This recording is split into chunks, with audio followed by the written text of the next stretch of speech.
Kevin, number 2. Number 2, and I almost put them as number 1, but Swerve Strickland and Keith Lee, the tag team, the new champs.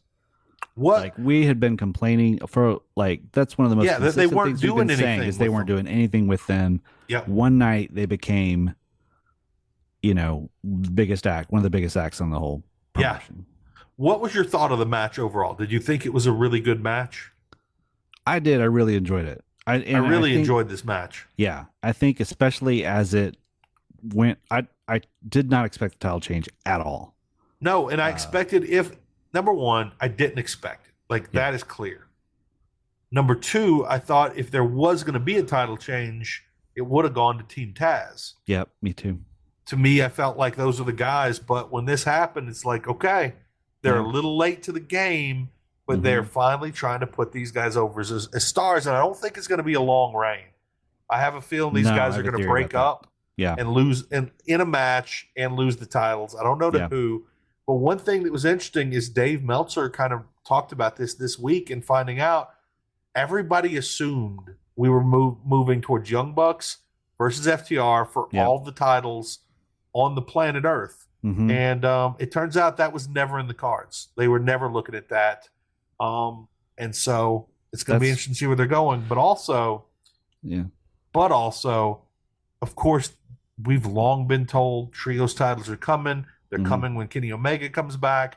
And we kind of know it's because that'll be Young Bucks and Kenny Omega versus Adam Cole and Red Dragon.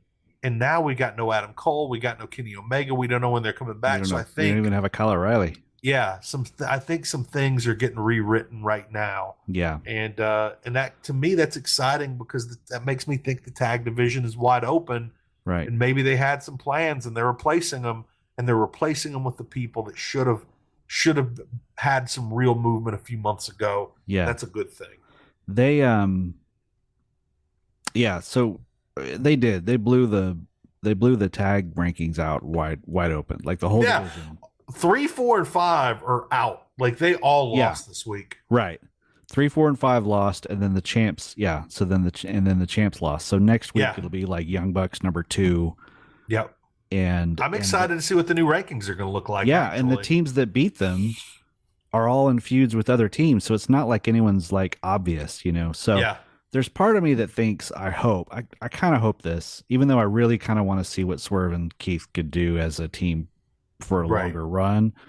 There's a part of me that wonders, so, the Young Bucks did not get pinned in that match. No. And that's somebody clearly a match that needs to happen. Yeah, and somebody pointed out that the legal man didn't legal man wasn't even the guy who got pinned, but Tony Khan said the referee, stands and all that stuff. There's a way for them, if they wanted to do a rematch or have the Young Bucks get a rematch of their own, just one-on-one team, they could totally do that. Maybe at like Battle of the Belts in a couple of weeks. I mean, and then the theory would be Young Bucks could win that match. They'd be 3-time champions. Yep. First 3-time champions. And then it would be the 3-time champs established as the greatest AEW champs against FTR with all the other belts. Yeah. At like All Out.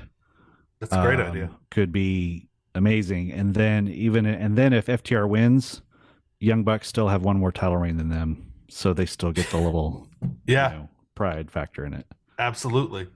Okay. And this goes back. This is what I was talking about earlier. AEW gives away a lot of really great matches, a lot of 5-star matches, and a lot of title changes for free on TV, and we weren't expecting it. Man, that was great. It was fantastic. Okay.